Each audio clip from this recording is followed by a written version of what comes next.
Hello everyone, how are you doing? This is MD Tech here with another quick tutorial. In today's tutorial, I'm going to show you guys how to resolve if you're noticing an Explorer.exe blank dialog window when your computer starts up and there's a yellow exclamation mark on it. So this should hopefully be a pretty straightforward tutorial, guys, and without further ado, let's go ahead and jump right into it. So we're going to start off by opening up the Start menu.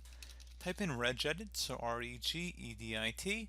Best result should come back with Registry Editor. Go ahead and right click on that and select Run as Administrator. If you receive a user account control prompt, go ahead and select Yes.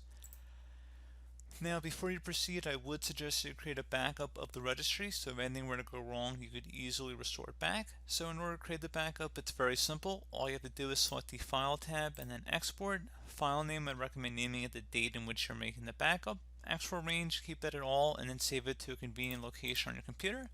And then once that's done, if you ever need to import it back in, you just could select File and then Import, and then navigate to set file location. So again, pretty straightforward process. And we are now ready to begin. So we're going to start by double clicking on the HKey current user folder. Do the same thing now for the software folder. Same thing now for Microsoft. Go down to Windows NT, double click on that. Should be a current version folder under here, double click on that. And then finally there should be a Windows folder, so just left click on that one time. There should be a load value on the right side here, so go double click on it.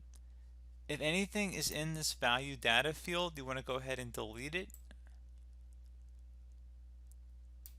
So just make sure it's blank like you see it on my screen here, and then select OK. Once you're done with that, you want to go close out of the registry editor, restart your computer, and then once you restart, hopefully that pop-up should no longer be appearing. So pretty straightforward process, guys. I do hope I was able to help you out, and I do look forward to catching you all in the next tutorial. Goodbye.